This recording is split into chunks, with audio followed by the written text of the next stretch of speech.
Hi friends, இன்றைக்கி சூப்பரான புடலங்காய் பொரியல் எப்படி செய்கிறதுன்னு பார்க்கலாங்க. பாருங்கள், இது மிளகாத்தூள் சேர்த்து செய்கிறது ஒரு வகை இருக்குது. இது நம்ம பச்சை மிளகாய் சேர்த்து செஞ்சுருக்குறோம். வாங்க இப்போ இதை எப்படி செய்கிறதுன்னு பார்க்கலாம். நான் ஒரு நீளமான புடலங்காய் எடுத்து வச்சுருக்கிறேன். அதை ஃபுல்லாக தோலை எல்லாம் சீவிக்கலாம். பாருங்க, இந்த மாதிரி தோலை சீவிக்கலாம்.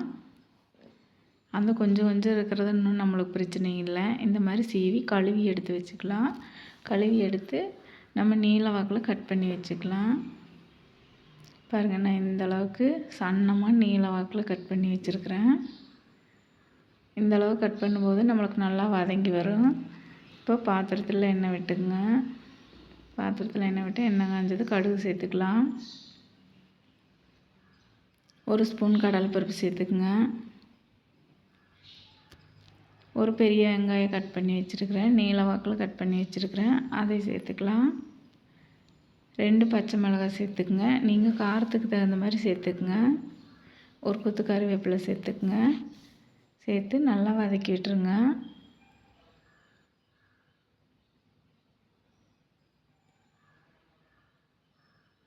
இப்போ வெங்காயம் வதங்குறதுக்கு நம்ம கொஞ்சமாக உப்பு சேர்த்துக்கலாம். கொஞ்சமாக உப்பு சேர்த்துட்டு வதக்கி விட்டுருங்க நல்லா.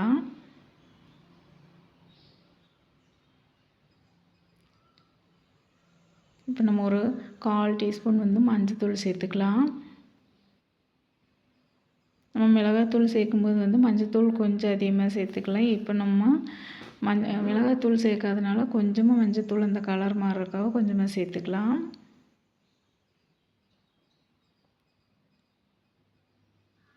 மஞ்சத்தூள் சேர்த்து நல்லா கலந்து விட்டுருங்க. இதுவே அந்த கொஞ்சமாக மஞ்சத்தூள் சேர்த்ததே நம்மளுக்கு பாருங்கள் அவ்வளோ மஞ்சளாக இருக்குதுன்னு.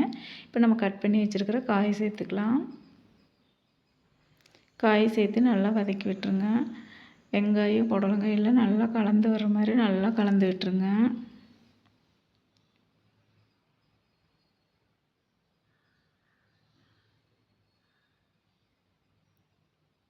இந்த அளவுக்கு நல்லா நம்ம கலந்து விட்டுக்கலாம். இப்போ நம்ம மஞ்சத்தூள் போட்டதே தெரியாது, கொஞ்சம் தான் மாறி இருக்குது பாருங்கள். இப்போ 2 நிமிஷம் நம்ம மூடி போட்டுக்கலாம். மூடி போட்டு 2 நிமிஷம் கழித்து திறந்து நல்லா கலந்து விட்டுக்கலாம்.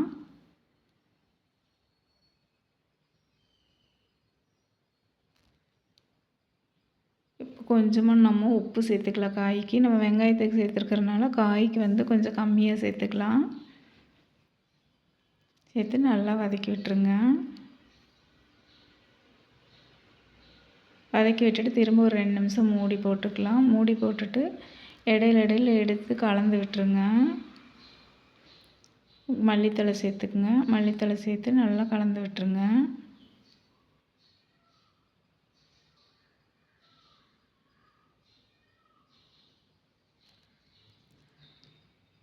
பாருங்கள், இப்போவே நம்மளுக்கு காய் நல்லா வதங்கி வந்துருச்சு. பாருங்க, நல்லா வெங்காயம் காய் எல்லாமே நல்லா வதங்கி வந்துருச்சு. இப்போ நம்ம தேங்காய் துருவல் சேர்த்துக்கலாம். இந்தளவு நம்மளுக்கு வதங்கினாவே போதும். தேங்காய் துருவல் சேர்த்து நல்லா கலந்து விட்டுருங்க.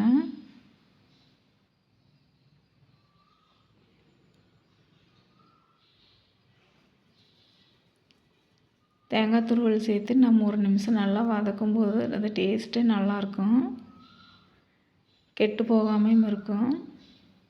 பாருங்கள், நல்லா வதங்கிருச்சு. தேங்காய் துருவலோடு சேர்த்தியே நல்லா வதங்கிருச்சு. இந்த வீடியோ பிடிச்சிருந்தால் லைக் பண்ணுங்கள், ஷேர் பண்ணுங்கள், கமெண்ட் பண்ணுங்கள்.